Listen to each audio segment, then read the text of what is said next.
discussed it. They did. Robust, vigorous. Very early in the summer of 1787 in Philadelphia, James Madison, James Wilson, Gouverneur Morris, and Ben Franklin, those four, recommended at the beginning that we have to have impeachment. Secondly, the argument was the framers never really intended impeachment to be a viable recourse. It's completely wrong. They intended it to be a regular part of government, to the extent that if the framers were alive today, they'd be shocked that we haven't impeached more people. We've had, 19 cases of, not with just the presidency, district court judges, cabinet officials. We've had 19 cases, half of which were exonerated, half of which were removed from office. The final argument was that the framers never really defined misdemeanors, and that abuse of power is not an impeachable offense. The vote was unanimous that it was. You just have to read. It's in the Constitution. So, at any rate, at the beginning of the summer, they decided that they needed impeachment for the following reason. Remember, the number one concern in Philadelphia, sad to say, more than slavery, the number one concern, which occupied probably half of the summer, was what happens if we get a corrupt dictator as president. That was the number one concern.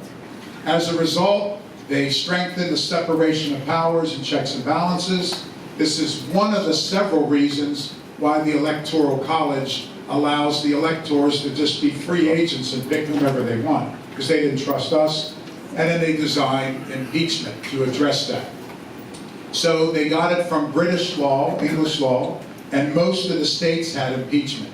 The standard in England and the standard in the states in the 1770s for impeachment was maladministration, i.e. incompetence. That was the standard for impeachment.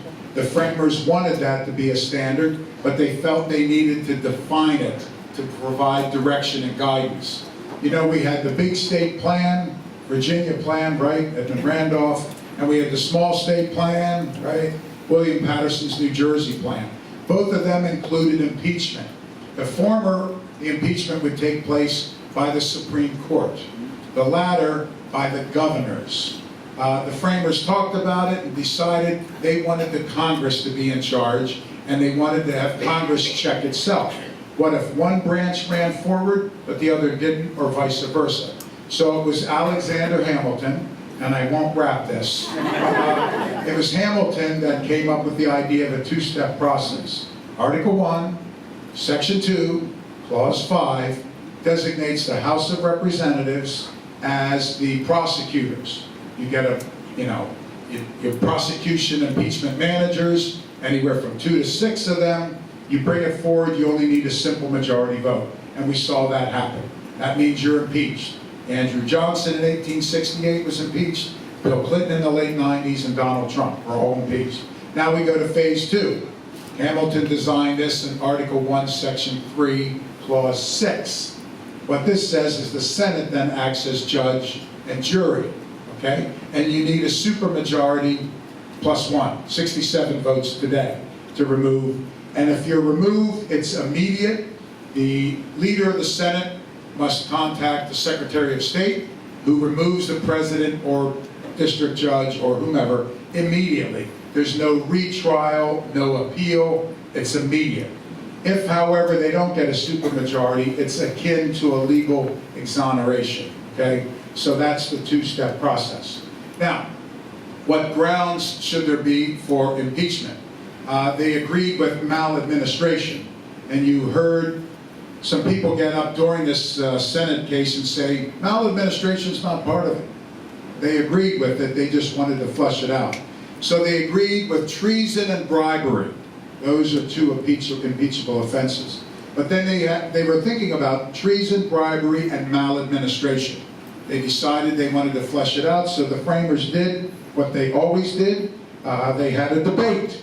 And unlike us, they were able to compromise at the end of the debate and find the 50-yard line. So the two debate managers were James Madison and George Mason, both very capable Virginians, and everybody knows them. Madison took the argument that impeachment should be for criminal behavior.